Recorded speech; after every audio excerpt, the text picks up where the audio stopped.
पहिल्यांदा पनवेल महानगरपालिका क्षेत्र आणि आता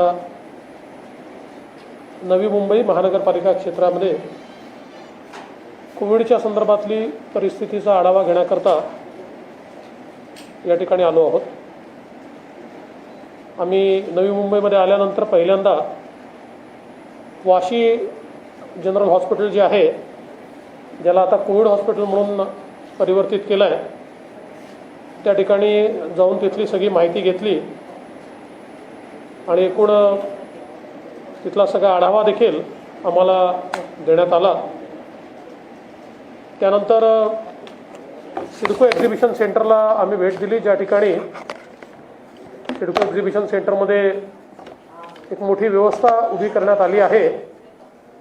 तर त्याही संदर्भात तिथली सगळी पाहणी केली आणि अर्थात तिथे जी व्यवस्था उभी केली आहे त्यामुळे तिथल्या पेशंट्सला शुभेच्छा देखील त्या व्यवस्थेतनं देता आल्या।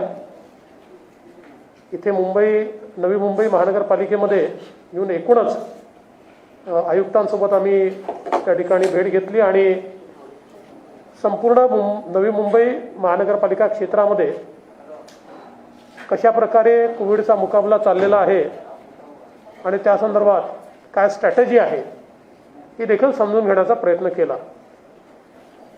सगळ्यात पहिल्यांदा एक गोष्ट या ठिकाणी लक्षात येते की गेल्या महिन्याभरात कोविडच्या पेशंटची संख्या ही मोठ्या प्रमाणात वाढते आणि त्याचा ग्रोथ रेट हा बऱ्यापैकी हाय आहे। जरी डबलिंग रेट हा 24 दिवसाकडे गेला असला तरी देखील आपल्याला कल्पना आहे की जशी बेस वाढतं तसं डबलिंग रेट हा त्याचे दिवस देखील वाढत जातात, पण संख्याही मोठ्या प्रमाणात वाढत जाते। त्या दृष्टीनं संख्या मोठ्या प्रमाणात वाढलेली आपल्याला पाहायला मिळते। काही ऑब्झर्वेशन्स देखील या ठिकाणी लक्षात आले की आता शासकीय व्यवस्थांमध्ये पेशंट्स करता जागा उरलेली नाही आणि त्यामुळे पेशंट्सला मोठ्या प्रमाणात खाजगी व्यवस्थांमध्ये जावं लागतं आणि खाजगी ज्या काही व्यवस्था आहेत त्या ठिकाणी पेशंट्सकडनं मोठ्या प्रमाणात बिलं वसूल केले जातात आणि विशेषतः पेशंट जर क्रिटिकल असतील तर क्रिटिकल पेशंट्सला जिथे व्हेंटिलेटरची आवश्यकता असेल किंवा इतर इंटेन्सिव्ह केअरची आवश्यकता असेल अशा ठिकाणी आता सामान्य माणसाला काही खाजगी रुग्णालय परवडत नाहीत। मी आता आयुक्तांना देखील ही सूचना केली आहे की महात्मा फुले जनआरोग्य योजना जी आहे, किमान स्ट्रिक्टली खाजगी हॉस्पिटलमध्ये इंटेन्सिव्ह केअर युनिट असेल किंवा त्या ठिकाणी जे लोक व्हेंटिलेटरवर आहेत किंवा ऑक्सिजनेटेड बेड्सवर आहेत अशा लोकांना ती लागू झालीच पाहिजे आणि त्याच्या अंतर्गत त्यांची ट्रीटमेंट होऊन त्यांच्याकडनं बिलाच्या वसुलीचा तगादा हा लागू नये अशा प्रकारची व्यवस्था ही महानगरपालिकेने उभी करावी, अशा प्रकारे देखील मी त्यांना सूचना केल्या। त्याचप्रमाणे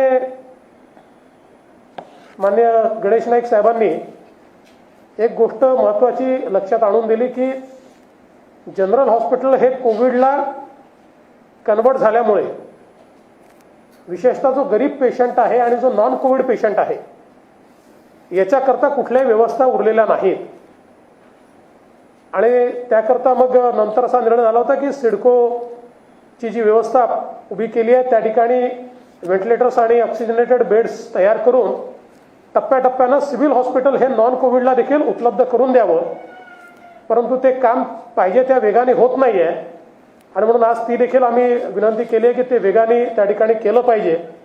खरं म्हणजे आमच्या आमदार मंदाताई म्हात्रे असतील किंवा स्वतः नाईक साहेब असतील यांनी देखील त्याकरता निधी उपलब्ध करून दिला आहे, आपल्या स्वतःच्या निधीतनं त्यांनी पैसा दिला आहे आणि मला असं वाटतं की हे काम जर वेगाने झालं तर या भागामध्ये जे नॉन कोविडचे पेशंट्स आहेत यांच्या ज्या अडचणी आहेत त्या अडचणी दूर करता येतील. आज विशेषतः जे काही टेस्टिंगचं प्रमाण आहे हे प्रचंड कमी आहे. आपण जर बघितलं तर साधारण मागच्या महिन्यामध्ये जो काही संक्रमणाचा दर आहे हा 38 ते 40% पोहोचला होता. आत्ताही तो जवळजवळ 30%वर आहे. 30% संक्रमणाचा दर याचा अर्थ अधिक टेस्टिंगची आवश्यकता आहे. आपण जर बघितलं तर जून महिन्यातला देशाचा संक्रमणाचा दर हा 6.4% आहे आणि अशा परिस्थितीमध्ये कुठे 45%, कुठे 40%, कुठे 30% असा जर आपला दर असेल तर यातनं आपण टेस्टिंग जर वाढवलं नाही तर संक्रमण वेगानं वाढत जाईल. कारण आयसोलेशन होणार नाही, क्वारंटीन होणार नाही आणि संक्रमित विशेषतः लक्षणं नसलेले जे संक्रमित पेशंट्स आहेत हे मोठ्या प्रमाणात हे संक्रमण वाढवतील. आणि म्हणून आत्ता ICMRने ही स्ट्रॅटेजी केली आहे की मोठ्या प्रमाणात टेस्टिंग झालं पाहिजे. आणि म्हणून मी ती देखील विनंती या ठिकाणी केली आहे की टेस्टिंगची संख्या दुपटीनं 2.5 पटीनं वाढवली पाहिजे. आणि आता रॅपिड टेस्टिंग किट्स देखील उपलब्ध झाले आहेत, त्याचाही उपयोग झाला पाहिजे. विशेषतः वाशी बाजार समिती जी आहे या बाजार समितीचं संचालन करत असताना त्या ठिकाणी स्क्रीनिंग आणि रॅपिड टेस्टिंग या दोन्हीचा उपयोग अत्यंत महत्त्वाचा आहे. कारण नवी मुंबईमध्ये जो काही कोरोना वाढला तर त्याच्यामध्ये शेवटी ही एक व्यापारपेठ आहे. त्या ठिकाणी मोठ्या प्रमाणात बाहेरची मंडळी येतात आणि त्यातनं संक्रमण वाढण्याचा धोका असतो.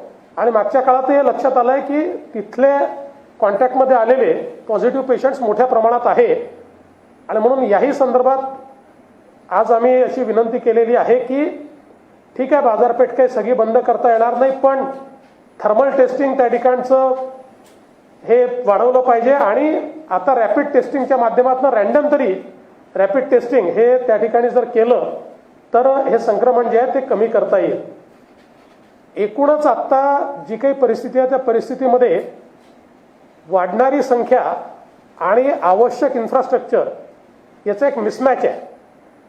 आणि ज्या प्रकारे ही संख्या वाढते आहे त्याचा विचार करता थोडंसं प्रोजेक्शन करून अधिक ICUचे बेड आणि अधिक व्हेंटिलेटर्स कसे मिळू शकतील हा प्रयत्न करावा लागेल.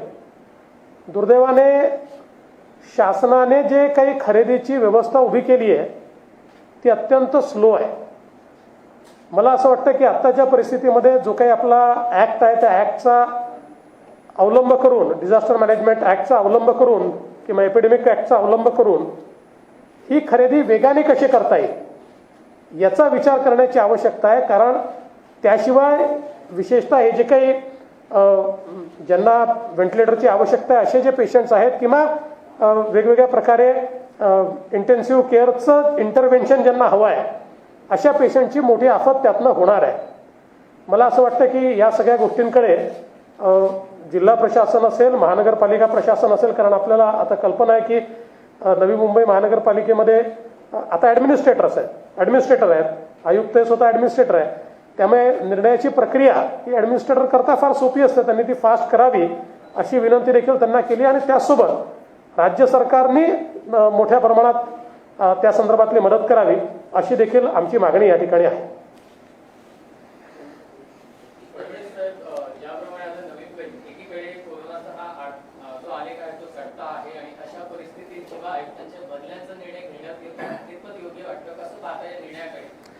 मला असं वाटतं की एकूणच आयुक्तांच्या बदल्या करणं ही काही फार चांगली स्ट्रॅटेजी असं मला वाटत नाही. एखाद्या ठिकाणी खूपच नॉन परफॉर्मन्स असेल आणि काही अडचण असेल तर अशा वेळेस विचार केला जाऊ शकतो. परंतु सरसकट अनेक आयुक्तांच्या बदल्या चालल्या आहेत. शेवटी ही जी काही सगळी लढाई आहे, लढाईत कन्सिस्टन्सी महत्त्वाची आहे. आणि आयुक्त पदावर बसलेली जी व्यक्ती असते ती वारंवार जर बदलली गेली तर या लढाईतली कन्सिस्टन्सी संपून जाते. आणि मला असं वाटतं की कुठेतरी सरकार आपलं अपयश हे आयुक्तांच्या माथी मारून त्यांना बदलण्याचा प्रयत्न करते आहे का, अशी देखील यातनं शंका निर्माण होते. मला असं वाटतं की या संदर्भात नीट विचार हा सरकारने केला पाहिजे. गेल्या 2 महिन्यापासून आहे ते लॅब इथे उभं राहिलेली नाहीये. अनेक मोठ्या प्रमाणामध्ये कोरोना पेशंट वाटतात. लॅब नसल्यामुळे टेस्टिंग लवकर होत नाही, मग त्याच्यामुळे संक्रमण वाढतंय या शहरात.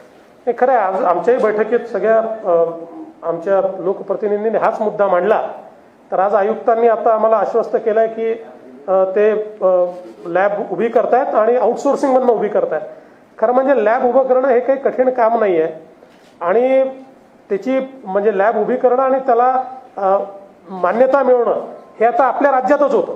विशेषतः आपल्या राज्यात जसं एम्स नागपूर आहे किंवा असे 3-4 ऑर्गनायझेशन केंद्र सरकारने ICMRने त्यांना अधिकृत केलं आहे, प्राधिकृत केलं आहे आणि मी देखील 2-3 लॅब्सला मान्यता मिळवून दिली. 3 ते 5 दिवसात देखील लॅबला मान्यता मिळते. त्यामुळे इथे एवढा उशीर त्याच्याकरता का लागला हे देखील खरं म्हणजे लक्षात घेण्यासारखं आहे.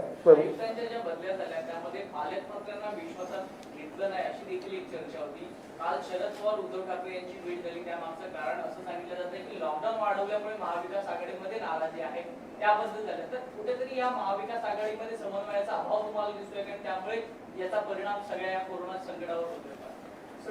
मला खरं म्हणजे याच्यात राजकीय बोलायचं नाही, परंतु एक गोष्ट निश्चित आहे की विशेषतः ठाणे जिल्ह्यामध्ये अनेक आयुक्तांच्या बदल्या झाल्या. ठाणे जिल्ह्याचे पालकमंत्री स्वतः नगरविकास मंत्री आहेत आणि त्यांना म्हणजे मी माध्यमातच वाचलं, खरं असेल नसेल मला माहीत नाही, पण काहींनी सांगितलं की त्यांना देखील याची माहिती नव्हती. आता होती की नाही तेच स्वतः सांगू शकतात. तर मला असं वाटतं की स्ट्रॅटेजी योग्य नाही आहे. समजा जर एकतर अशा प्रकारच्या बदल्या करायच्या असतील तर नगरविकास मंत्री पालकमंत्री यांनाही थोडं विश्वासात घेतलं पाहिजे, पण शेवटी तो त्यांचा अंतर्गत भाग असेल. पण मला असं वाटतं की आपण जो दुसरा मुद्दा मांडला तो मी पहिल्या दिवशीपासून मांडतोय की आघाडीमध्ये समन्वय दिसत नाही, सरकारमध्येही समन्वय दिसत नाही, मंत्र्यांमध्ये समन्वय दिसत नाही आणि कॅबिनेट आणि मुख्यमंत्री यांच्यातही समन्वय दिसत नाही. हा समन्वय कुठेतरी वाढला पाहिजे आणि लॉकडाऊन सारखे निर्णय घेताना एक थोडा वायडर विचार केला पाहिजे. म्हणजे लॉकडाऊन करूच नाही या मताचा मी नाही, पण आता आपण अनलॉकमध्ये आहोत. अशा परिस्थितीमध्ये पार्शल लॉकडाऊन आपण विचार करू शकतो, एखाद्या विभागाचा लॉकडाऊनचा विचार करू शकतो. फारच परिस्थिती हाताबाहेर गेली तर मोठ्या लॉकडाऊनचाही विचार आपल्याला कधीतरी करावा लागेल. पण सरसकट आपण लॉकडाऊनला पॉलिसी जर केलं तर आपण यातनं कधीच बाहेर पडू शकणार नाही. म्हणून थोडा अल्टरनेट विचार आणि एक वायडर ज्याला आपण कलेक्टिव्ह विजडम म्हणतो ते कलेक्टिव्ह विजडम देखील यात महत्वाचं आहे. एक तरफ पालिका कहती है कि बेडों की कमी नहीं है, वेंटिलेटर की कमी नहीं है, वास्तविक तौर पे आज भी लोग ऑक्सीजन बेड की कमी से मर रहे हैं. आप इस बात को मानते हैं और आज ग्राउंड रियलिटी आपने जो देखी है आपने क्या पाया? नहीं, आपने जो बात कही वो सही है. जिस प्रमाण में बेड्स की और विशेष रूप से ऑक्सीजनेटेड बेड्स और वेंटिलेटर्स की आवश्यकता है उतनी संख्या में वो उपलब्ध नहीं है. और विशेष रूप से जो उपलब्धता है उसमें भी प्राइवेट सेक्टर में जो उपलब्धता है वो गरीब आदमी वहाँ जाने सहूलियत वहाँ नहीं मिलती और जिस प्रकार का पेमेंट वहाँ पर लिया जाता है तो एक सामान्य मध्यम वर्गीय घर का व्यक्ति वो सहूलियत उसको वहाँ नहीं मिलती, वो नहीं जा सकता, ऐसी परिस्थिति है. इसीलिए मैंने आज ये निवेदन भी किया है कि बड़े पैमाने पर वेंटिलेटर्स की आवश्यकता अभी भी पड़ेगी, क्योंकि जिस गति से कोरोना इस MMR के क्षेत्र में बढ़ रहा है उसके चलते आज की परिस्थिति में जब हमको बेड्स कम पड़ रहे हैं, आज की परिस्थिति में जब हमको ICU बेड्स कम पड़ रहे हैं, तो हमको थोड़ा भविष्य का विचार करना पड़ेगा. कम से कम मुझे ऐसा लगता है कि अगस्त महीने के अंत तक क्या परिस्थितियां हो सकती है इसके आधार पर हमारी तैयारियां खड़ी करनी पड़ेगी. सरकार या ठिकाणी जितेंद्र आव्हाड आले होते, त्यांनी कबूल केली की आमच्यामध्ये वाद आहेत, ते प्रत्येक घरात वाद असतात, पण तरी आम्ही मुख्यमंत्र्यांच्या मागे ताकद उभी आहोत. नाही, खरं तर आता सगळ्याच पक्षांनी आणि विशेषतः जे काही आघाडीतले तिन्ही पक्ष आहेत त्या पक्षाच्या सगळ्या नेत्यांनी मुख्यमंत्र्यांच्या पाठीशी उभं राहण्याची आवश्यकता आहे. ते म्हणताय पण त्यांच्या कृतीतनं मात्र ते दिसत नाही, हा प्रश्न आहे. आणि ठीक आहे, वाद वगैरे सगळं ठीक आहे, पण आता वादाकरता ही वेळ नाही आहे. आता कोरोनाची लढाई करायची आहे, अशा परिस्थितीमध्ये त्यांनी समन्वयाची यंत्रणा उभी केली पाहिजे, मुख्यमंत्र्यांनी केली पाहिजे आणि हे सगळे वाद दूर करून किमान निर्णय प्रक्रियेत तरी आम्ही एक आहोत अशा प्रकारची परिस्थिती बाहेर दिसली पाहिजे. देवेंद्र फडणवीस साहब, आपसे जानना चाहेंगे कि ठाणे जिला में जिस प्रकार से कोरोना का संक्रमण तेजी से बढ़ रहा है, पालक मंत्री एकनाथ शिंदे बंद कमरों में बैठकें करते हैं, जितेंद्र आव्हाड 4 महीने बाद नवी मुंबई महानगर पालिका में आते हैं. आपको लगता है क्या कि इन मंत्रियों को एक दूसरे पे भी भरोसा नहीं और कोऑर्डिनेशन की बहुत कमी है? देखिए, मैं उस पर इसलिए टिप्पणी नहीं करूंगा कि जितेंद्र आव्हाड बीमार भी रहे हैं और पालक मंत्री जो उनका काम है वो कर रहे होंगे, यानी मुझे उसके बारे में जानकारी नहीं है, तो किसी पर व्यक्तिगत मेरी टिप्पणी नहीं है. पर इतना मैं ज़रूर कहूँगा कि जो मंत्री है उनमें समन्वय का अभाव है और पार्टियों में भी समन्वय का अभाव है और कैबिनेट और मुख्यमंत्री इनमें भी समन्वय का अभाव है और इसलिए एक स्ट्रैटेजी से सरकार आगे जाती हुई नहीं दिखती. सरकार के निर्णय बार बार बदलते हैं. सरकार में एक निर्णय सरकार लेती है तो उसके साथ वाली पार्टियां दूसरे निर्णय पर इंसिस्ट करती है और फिर 2-3 दिन में उस निर्णय को पीछे लेना पड़ता है. तो मुझे लगता है ऐसे समय अगर एक कोऑर्डिनेटेड एफर्ट और एक सिंगल कमांड सिस्टम ये अगर हमको दिखाई पड़े तो पॅन्डेमिक के समय वो बहुत जरूरी होती है. असं दिसतंय तर काही मंत्र्यांनी सर गाड्या विकत घेतलेल्या आहेत. अशा वेळेला जेव्हा आर्थिक परिस्थिती एवढी बिकट खाली असताना अशाला गाड्या लागतायत, मोठ्या गाड्या मागे. मला असं वाटतं की आत्ता गाड्या ही प्रायोरिटी होऊ शकत नाही. गाड्यांची प्रायोरिटी ही थांबू शकते. ती आता असं तर नाही की मंत्र्यांजवळ गाड्याच नाही आहेत. त्यामुळे समजा त्यांच्या गाड्यांमध्ये काही प्रॉब्लेम असतील तर काही दिवस स्वतःची गाड्या ते वापरू शकतात आणि एकदा सगळं स्थिरस्थावर झाल्यानंतर नवीन गाड्या घेतल्या जाऊ शकतात. मला अनेक वेळा लक्षात येत नाही की या सरकारची नेमकी प्रायोरिटी काय आहे.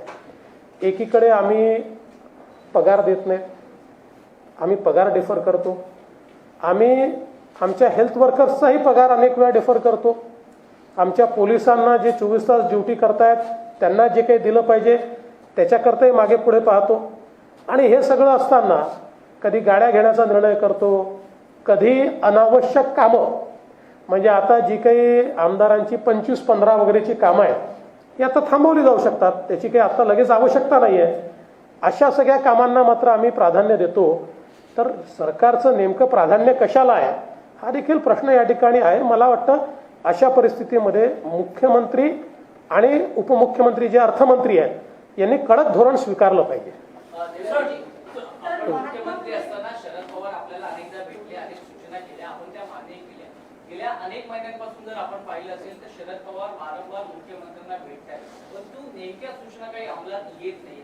एकंदरीत काय या पडद्यामागचं चित्र आहे आणि राजकारण असू नाही. पवार साहेब आता मुख्यमंत्र्यांना भेटतात, त्यांची नेमकी काय चर्चा होते तर माध्यमातूनच आपल्याला समजते, म्हणजे आम्हाला ती फर्स्ट हँड इन्फॉर्मेशन नाही आहे.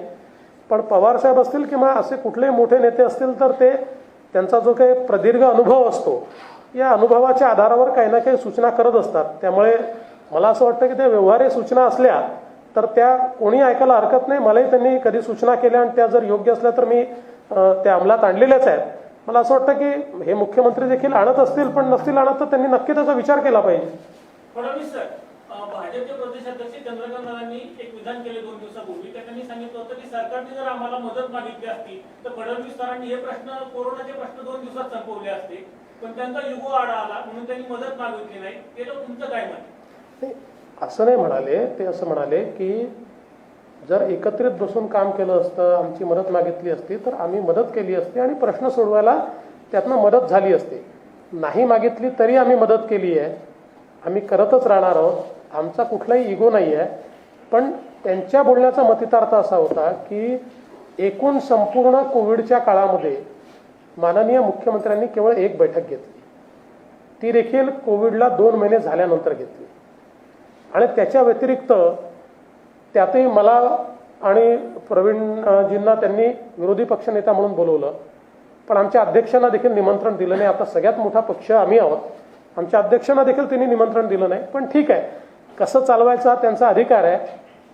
आम्हाला जर त्यांनी मदत मागितली तर आम्ही करू आणि नाही मागितली तरी आमची जनतेला आम्ही उत्तरदायी आहोत, त्यामुळे आम्ही करतच आहोत. पत्र लिहिलेलं आहे ज्यामध्ये त्यांनी असं म्हटलं की नीट अंतर्गत ज्या केंद्रीय कोट्यातून होणाऱ्या ऍडमिशन मध्ये ओबीसींना आरक्षण द्या अशी मागणी केली, पण योग्य वाटण्याने कसं बघताय आपण? नाही, त्यांनी पत्र लिहिलं हे उत्तमच आहे, परंतु खरं म्हणजे हे आरक्षण कोणाच्या काळामध्ये रद्द झालं हे बघितलं गेलं पाहिजे.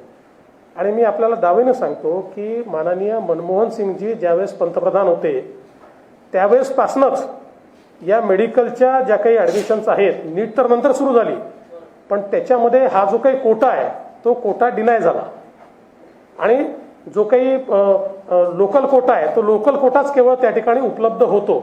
त्यामुळे आता त्यांनी पत्र लिहिलं असेल तर त्याच्यावर योग्य कारवाई होईल, पण जणू काही फक्त हे पत्र लिहून असं भासवायचं की काहीतरी हा सरकारचा निर्णय आहे, या सरकारचा निर्णय नाही, मनमोहन सिंगजींचाच निर्णय आहे. शेवटचा सरकारचा विषय आहे की अनेक आमदारांना सर्व निकष बाजूला ठेवून सरकारच्या हमीवर त्यांना लोन दिलं जात आहे. धाकेचं नाव येतं, मुख्यमंत्र्यांचं नाव येतं, सर्व सरकारी जे आमदार आहेत त्यांचे कारखाने. पहिली गोष्ट तर अशी आहे की साखर उद्योगाला मदत करण्याची आवश्यकता आहे. या संदर्भात मी स्वतः माननीय पंतप्रधानांना पत्र लिहिलं आहे, पासवानजींशी चर्चा केलेली आहे, अमित भाईंशी चर्चा केलेली आहे, माननीय गृहमंत्र्यांशी चर्चा केलेली आहे, ग्रुप ऑफ मिनिस्टर्सचे प्रमुख असलेले माननीय राजनाथ सिंगजी यांच्याशी चर्चा केलेली आहे. स्वतः आमचे रावसाहेब दानवे पाटील हे विभागाचे राज्यमंत्री आहेत, तेही प्रयत्न करत आहेत. त्यामुळे केंद्र सरकारकडनंही काही मदत मिळाली पाहिजे, राज्य सरकारकडनंही मदत मिळाली पाहिजे असा प्रयत्न आहे. मात्र हे सगळं करत असताना सिलेक्टिव्हली सगळे नियम बाजूला ठेवून केवळ आपल्या 2-4 कारखान्यांना द्यायचं हे देखील योग्य नाही आहे. निकष तयार करून जेवढे कारखाने त्या निकषात बसतील मदत केलीच पाहिजे, पण जेवढे कारखाने बसतील, आपण बघा आमच्याही काळात आम्ही मदत केली, पण आम्ही निकष तयार केले आणि त्या निकषामध्ये जेवढे बसले म्हणजे त्याच्यामध्ये तुम्हाला मी दाखवू शकतो की राष्ट्रवादी काँग्रेसचेच जास्तीत जास्त कारखाने आहेत की जे निकषात बसले आणि म्हणून त्यांना त्या ठिकाणी मदत मिळाली. म्हणून ही मदत करताना हे फेवरेटिझम करू नये. आणि दुसरं काही त्याचे नियम आणि निकष असले पाहिजे. नियम आणि निकषाच्या बाहेर जाऊन कोणाला जर मदत होत असेल तर ती योग्य होणार नाही.